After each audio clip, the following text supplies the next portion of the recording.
My name is Hossenlopp. It's not here, but Hossenlopp. So I am from Schneider Electric, working for the energy business unit as Chief Technical Officer for digitization. So I'm going to talk today with my colleague, Ramos, who is going to come later on stage, about electrical distribution solution and the way IoT will enhance what we have today. When preparing this presentation, the organization committee was very keen on asking to have real cases, not only slides, but things that we can really demonstrate on field. So I'm going to show you a series of real examples. There are more to come, but at least these are things that we can have today. To start with, electrical distribution is nothing new. And we already connect millions of points today. We connect millions of points in our distribution management system, and you get here a picture of what it could be, or in our meter management system. And here we collect for a single utility millions of points, and we have multiple utilities. So as the previous speaker was saying, we are doing IoT since years, and this is like smart grid, but we are still going to change things. Let's see. I think what is very new today in the electrical distribution is the venue of the distributed energy resources like the wind farm or the solar panels that we see here. This is very important because this is changing the flow of electricity. This is changing the way utility is distributing the electricity. This is changing the way the utility should manage the stability of the distribution grid. So this is an opportunity for bringing new things. What is very interesting is, despite the millions of points, there are still many places where we do not have enough information. We do not have enough sensors, because the cost of the sensor or the cost of the communication attached to the sensor was too high. And this is one of the big changes that is coming. What is also very important as a context is that this business is very much regulated, but there is also a lot of standards. Fortunately, there are standards because interoperability is a must. If you are a utility, you have plenty of different suppliers, and you need to have interoperability between the different products. So here you get the reference architecture as defined by the IEC standard, and this is showing the major building blocks that are today existing, and two key standards that are currently governing the various exchange, but also the various data model that we use within these different blocks. One is the SIM, and the second one is the IEC 6950. And this is something we have as a legacy, and this is something that is also going to shape the future. Now, what IoT is going to bring is to further transform the existing landscape. And this is going to have new sensors, as I mentioned, and we are going to see example with wireless self-power sensors that are easy to install, bringing more information about the health of a device, for instance. New type of communication, and the previous speakers have mentioned LoRa and Sigfox, for example. The mobile devices, the cloud analytics with machine learning, deep learning, etc. And basically we are going to add this new series of technology on top of what is existing in order to further optimize the system performance, in order to better use the asset, and in order to change our business model in a larger ecosystem. So this is, when we speak about electrical distribution, this is what it is. We usually start by generation. We usually start by generation, which is on the left side, on the blue. Then we go to the transmission grid, distribution grid, down to the end user, with some industries and some building in between. So we are going to look today at three application cases. in 3 areas. The first one will be for a substation, a utility substation, and we will see what we are going to change with the IoT. The second one will be a large building, such an hospital or a data center. And the third one will be across the feeder that is linking the substation to your house, where you have smart meters. So we are going to illustrate how IoT is changing the life in these 3 domains. Prior to that, just some more background on the standardization that is, again, very key. And this is developed by the ICTC 57. So the smart grid architecture has defined a series of layers, whether communication, information layer, business layer, etc. And this is all across the different domains. This is all across from the field to the IT, enabling the IT-OT convergence that is there to reduce all the silos that we often face. So this is, of course, essential for interoperability, but also for the long-term sustainability. I mean, we are not changing our system every 2 years. When we put in place system, this is for decades. As I mentioned, 2 major pillars that are going to stay and that are developing more and more as we speak, SIM and IEC 6950. These were initially addressing the substation and the grid. This is now addressing electrical vehicle. This is addressing generation, etc. Semantic model is key. This is part of those standards. This is one picture that is now maybe 10 years old, saying when we speak about semantic, it's not only a detail. When we look at the circuit breaker, we look at the position of the circuit breaker, we look at the quality of the information of the position of the circuit breaker, etc., etc. So we have a very nice semantic model in order to make our system sustainable and extensible. Okay? This is something on top of which we are building our analytics. We are not just creating another data model, we are building on top of those standards. And in addition to that, we have another companion standard, the 62351, which is here for cybersecurity. Okay? So when we discuss about IoT, the beauty of that is we have a series of building blocks that are there in order to create the interoperability. So it's not just by magic, it is a series of very heavy standards. Okay, so let's go for the first use case, which is the utility substation. And I am illustrating here a very simplistic architecture of what we find in a substation. In a substation, basically, we'll have circuit breakers, and the circuit breaker will go with a protection device. And all this will be in a panel. You will find transformers. Same, you will have the transformer and the protection of the circuit, the protection of the transformers. Then you will have a gateway. The gateway is going to connect this substation to the control center, to the distribution management system. And then we have a local SCADA in order to make the local supervision. So this is what we have today. Of course, the size of the architecture, the redundancy that you put depends on the context. So we are highly scalable here to accommodate the various use cases. We use 6150 as a communication means between the different boxes. So let's look now at what is going to change with the IoT.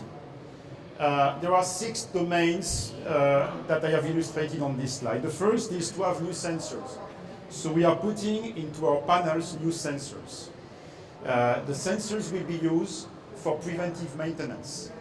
It will also be used in order to have, at the end of the day, a better control of what we do. The second is new mobile application. Mobile application that may either directly communicate with the panel or communicate through the cloud in order to get data that are not present inside the substation. The third one is the cybersecurity, and we are introducing some dedicated devices into the substation to enhance the cybersecurity that we find.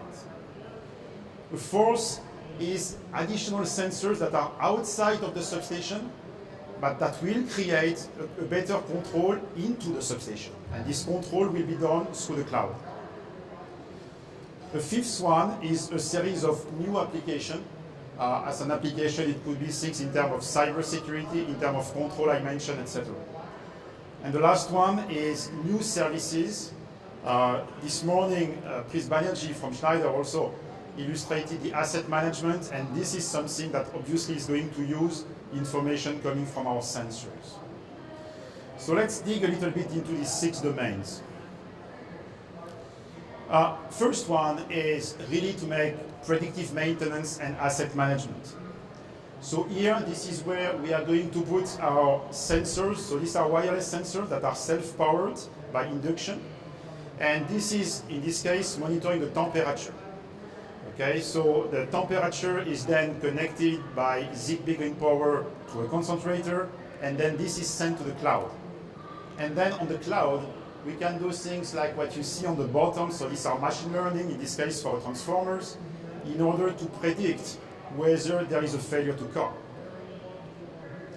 Okay, so this is something mixing basic sensors that we put inside the substation up to machine learning that we have in the cloud.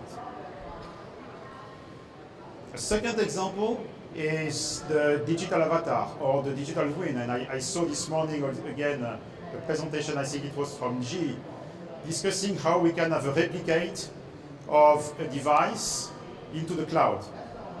So in this case, the use case that we have developed is really for any of our devices to have a replicate of all the life cycle documentation of this device in order to address compliance requests, in order to address disaster recovery, in order to accelerate post-mortem analysis. So what we have here, we get a QR code in front of our device, and we have a digital image of the various information over the life cycle of the asset stored in the cloud. A third example is about switchgear control. So here, the customer value is safety. The previous speaker from BP was highlighting the safety. This is also very true in the electrical domain, especially when you go for medium voltage. So here, the idea is basically to say I'm going to use a mobile device instead of a physical button in front of the panel in order to increase the distance with the operator and improve the security. What we are also doing, this is what we see here, is augmented reality. So augmented reality could be for control, but is more for the maintenance, helping the operator knowing which operation to perform. So the camera of the mobile is visualizing the panel and is superimposing the operation to do in order to make maintenance. A variant of that is to have remotely access to the visualization of the circuit breaker and ask a real expert his advice if the augmented reality is no longer sufficient. This time, this slide is more for the remote control of a transformer. Okay, so of course, transformer is what helps you transforming one voltage to another voltage. The issue we face with renewable is when you have a solar panel or when you have a wind farm, the traditional decrease of the voltage along the line is no longer there. Therefore, the traditional voltage control that you have in the substation is not sufficient any longer. So what we do is we are inserting along the line, along the feeder, a series of voltage sensors. We put the voltage sensor where we know that the excursion of voltage will be above the tolerance. Utility usually have a plus minus 10% tolerance. So depending on the solar panel, we may exceed this. So we put the voltage sensor along the line. We communicate this voltage sensor either to the substation using a power line carrier, in this case, or through the cloud. And based on that, we can change the algorithm to control the transformer, to control the tap changer of the transformer. Another is cybersecurity. Okay, so cybersecurity is something that is, we have heard this today, and we have seen the example last Friday. This is becoming more and more important. So, of course, we need to harden our devices, but we are introducing some new devices inside the substation in order to manage all the role-based access control in a very consistent way all across the substation and in a consistent way between the different substations of the utility. This is a typical example where we bring together the IT and the OT world in order to be more efficient. Second use case is about building, okay, and about large building. When we go through building, we usually have a series of intermediate partners. It could be panel builder, it could be contractors, distributors, and the traceability is something that is not easy to do. We know to who we sell, but we don't know to who our customer has sold the Schneider product. So what we are introducing tracer into our devices, and so we know where the device is. The same tracer can be used to also monitor the temperature, to monitor the shock, in order to make sure that the transportation conditions have followed the guidelines that we put as a supplier. So that if we have any damage at the end of the journey, we can discriminate where it comes from. I think this was one example as well that the former speaker from BP was highlighting, and this is the capability to follow each of your assets. So this is something that is using a mix of Wi-Fi and LoRa technology in order to permanently trace. And you got here some example of different devices that have been traced when moving from our factory to the customers. Another example that we have in building is microgrid. So in this case, this is the example of self-filling. So we have an in-cover substation at the top, and we need to manage the fault into the network. So you have a series of substations inside the building, and when we have a fault, we need to remove the fault and repower the system as soon as possible. So this is something that we do in less than 200 milliseconds. This is obviously for critical building. During 200 milliseconds, obviously, you are going to still power the site through UPS. But here we help minimizing the UPS, minimizing the power gen, the backup power gen, by having a fast communication between the different substations, So we have an IC peer-to-peer, IC 6150 peer-to-peer communication between our different protection devices, and are able to repower the hospital typically in less than 200 milliseconds. Another example that we do in building is about energy resource optimization. So more and more you will have in your building some renewable solar panels typically. You may have also electrical vehicles.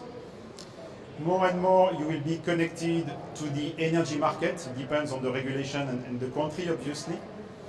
But we are then helping the customer optimizing the different resources. What he buys from the utility, what he has from his renewable generation sources, how he's loading the battery. He's going to load the battery when the price of electricity is low and unload the battery when the price of electricity is high. Okay? So this is another example where we have a mix of sensors that are inside the building and cloud computing in order to make all the machine learning that we see on the top. Third use case will be done by Enrique. And so this is this one. Okay. Okay, so thank you, Luke. Is working this? It's okay? Okay, so thank you for your introduction. Okay, I'm going to focus this use case in LV networks and smart meters. And in this use case, we'll see how the evolution of the electrical distribution will provide new services thanks to the connector sensors and thanks to the smart meters. Okay, this electrical distribution transformation is changing the way to proceed with the daily operation in the distribution network. You can see at the left of the slide how traditional the operation of the distribution network is done. But with the introduction of the new smart connector, smart sensors, connected sensors, we can see that this transformation is introducing a new environment in the low voltage network. And what is important is that this new environment is changing the three levels of the low voltage network. It's changing the logical level. We can add different services points in order to aggregate consumers.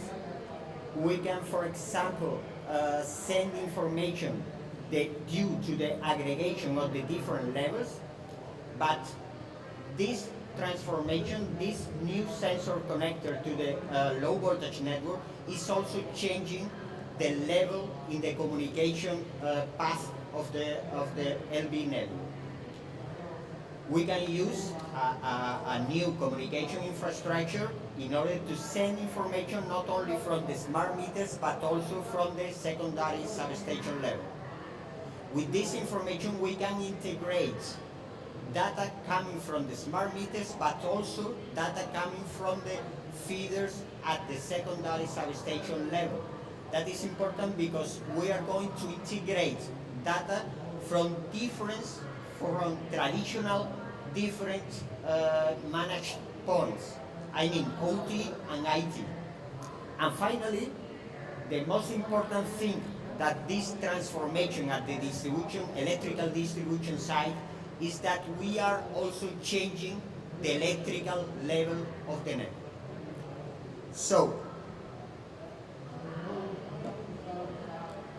let us focus just now to the last change with this transformation, that is the electrical level at the LV network.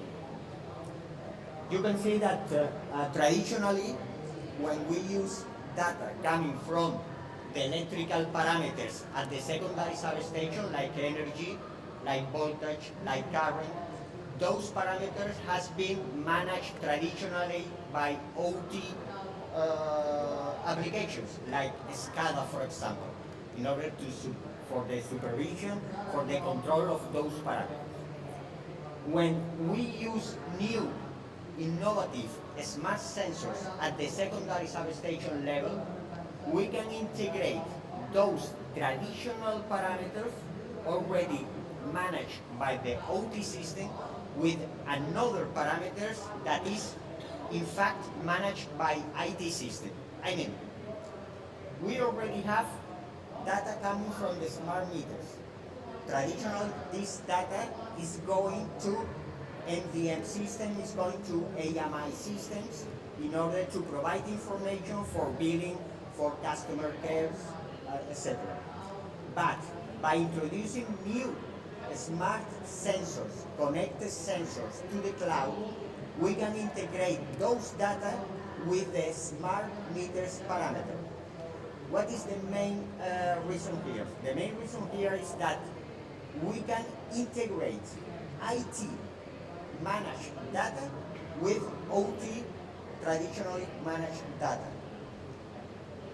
That the importance of this integration is because you can provide new algorithms in order to provide new services to the utility. For example, if you can use data coming from the secondary substation at the feeder level, at the secondary part of the transform level, you can integrate that data with the data coming from the smart meters in order to provide a better topology of the electrical network. When I say better topology, is you can associate the smart meters per phase and per feeder. And what is the main reason to do that? Because you have information, real information regarding the topology, so you can perform a better balance at the secondary substation level in order to detect different parameters, in order to provide different services to the utility. The main question here is not, or the real value is not the smart sensor itself, is not the data itself. The real value here is the information that you can provide to the utility in order to detect different services. Here you can see different examples. The first one is regarding overload in a utility in France, and the main support, the main services that we provide to the utility is that we detect which feeder was the most efficient to act in an overload case. So by applying different analytics algorithms, you can detect the imbalance at the traffic level, and you can detect what is the most efficient feeder in order to do that. The second example is regarding an overload. We get information from customers reporting PV inverter disconnections, and we detect, after our analytic analysis in the secondary substation level, we detect that the wrong balance of the PV inverter on some feeders. And finally, with the data coming from the smart meters and also for the sensors connected at the secondary substation level, we can update the real topology of the electrical network and detect different energy balance at the secondary substation level in order to see what is the energy that is not measured at those levels. The most important thing here is that the third example, we have used IT-OT integration by the data coming from the smart connectors, from the smart sensors connected to the cloud, by applying some analytics algorithms. In that case, the algorithms, it was just the minimum square root algorithms in order to detect the different balance. But in the first and second examples, we are not using data coming from the smart meter. We are using just data coming from the smart sensors connected to the cloud and getting information from what is the real-time topology, the real-time balance in the secondary substation level. So just in summary, three main points. One, smart connector sensors will be critical for giving more information in order to provide a real integration at the electrical level between OT systems like SCADAs, for example, with IT systems like meter data management system. This will be the next step in the electrical distribution operation. And finally, you can use those data in order to provide information, in order to provide intelligence to the customers and to the utility. The real value is not in the connectors, it's not in the analytics. The real value is the information you can provide. And this is needed an expert in order to provide that kind of information to analyze that. Okay, so maybe you look. To keep some time for questions. No. Okay, so I think we have tried to show you the typical transformation that we are going to experience in the electrical distribution in order to incorporate the renewable being more flexible. On the IoT technology, we are going to, of course, integrate these things, but very important for us is to first keep our standard, our communication and data model standard. This is very important. We are going, of course, to have new sensors. We are going to have new communication. We are going to have something we have not shown here, software-defined automation, innovative customer experience with all the augmented reality, for instance, and IT-OT integration. We are going to have multiple types of deployment on the field. It could be everything on the cloud, it could be everything on the edge. on the edge, which is the substation. It might be everything at the central level of the substation, or it could be some smart panel, as we have briefly mentioned. And then we also are going to transform our business model. We are going to transform our business model because we have a better interconnection of the different actors together. Because we are going to create new services, as Enrique has just mentioned. Okay, so this is why we believe that even if electricity is there since more than 100 years and working pretty well, we are still going to transform it with IoT. Thank you.